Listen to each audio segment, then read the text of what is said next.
the bottom of the page, brought them together looking like a mad mathematician bent on solving crimes of 0 times 0 divided by 1. Her finger stopped on a word, declared, "You are white." It's a man's world to the end of the end. I am a woman, simply. To look at me is a sin. I must be veiled. To hear my voice is a temptation that must be hushed. We were children, curious. Something splashed in the belly of the well, and she took my hand.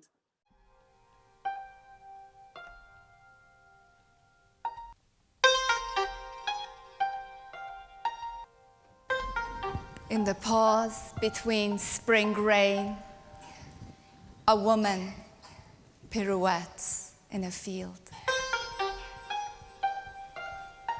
Her skin is 1,000 mirrors.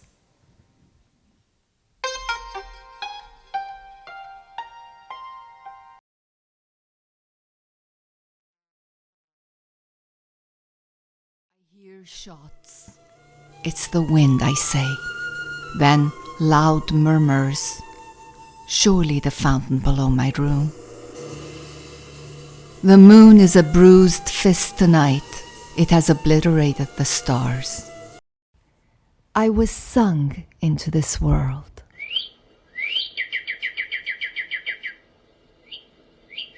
I came into this world on the same bed I later slept in as a child. My aunt, a midwife, large brown eyes, scar the shape of the sun on one cheek, sat at the gate of my mother's womb, sang me into this world.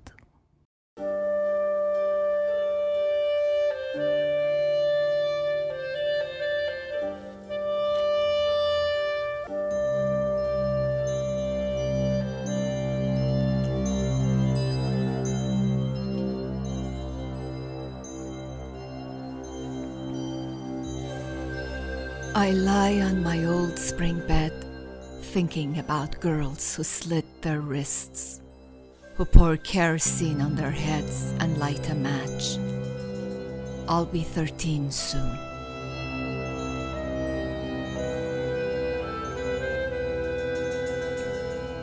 In Trinidad, my aunt takes care of me. My grandmother cooks and gives plenty of advice. I get fat. My skin isn't dark enough. It isn't light enough. My hair doesn't curl tight, nor does it drop straight like a waterfall.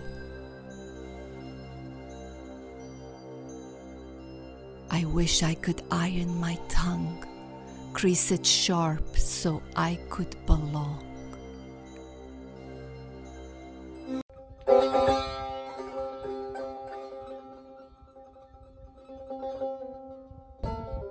An hour before the vernal equinox, language becomes dizzy.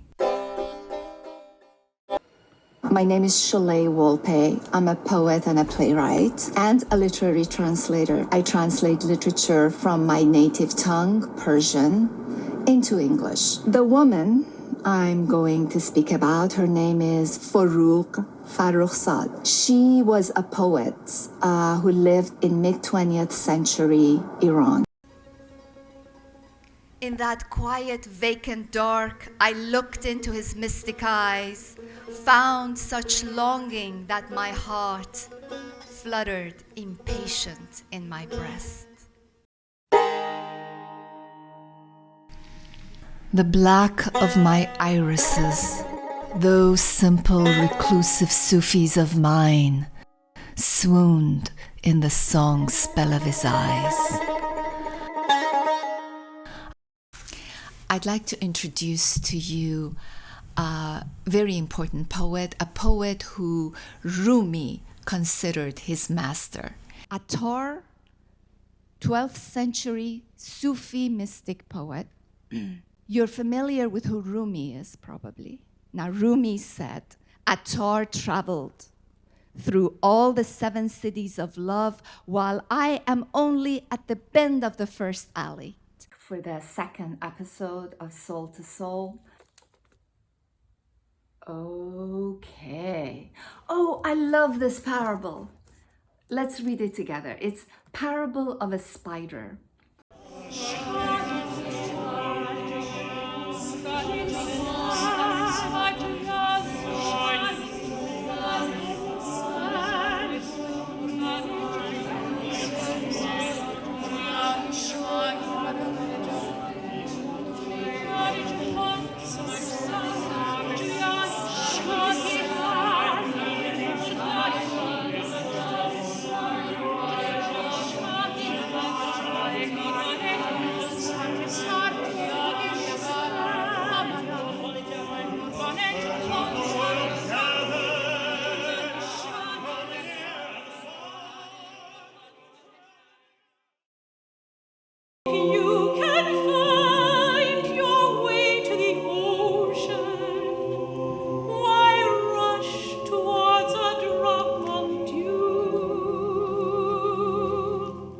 The exciting part of the journey is this collaboration, to be able to bring Attar's work from the 12th century Iran, transport it to another language and culture, rearrange it creatively, add to it, subtract from it, and then work with very, very talented composer and choreographer to bring it to life in a way that is very universal.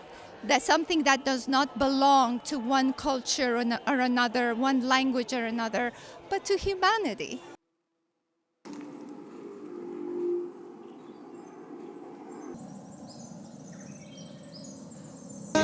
The birds of the world gathered from near and far.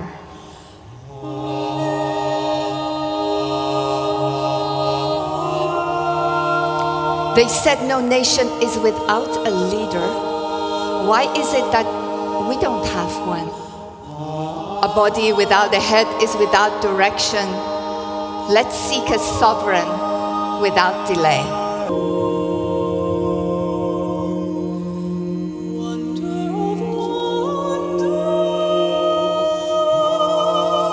We are atoms dancing in a whirlwind, invisible motes in sunlight. How are we to make our presence known? Where do we go? What do we do? At last, the great portal opened. A herald of glory emerged and looked at the wingless, featherless bird, bewildered from claw to tail. Greetings, birds. Where do you come from? Why did you come? What are your names, you good-for-nothing bunch? Who speaks for you? What do you want here? We have come a long way to meet Simorg. We are lovers of that great bird. We were thousands, but now only we, 30 birds, have survived.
consider myself a writer, an artist who moves through genres.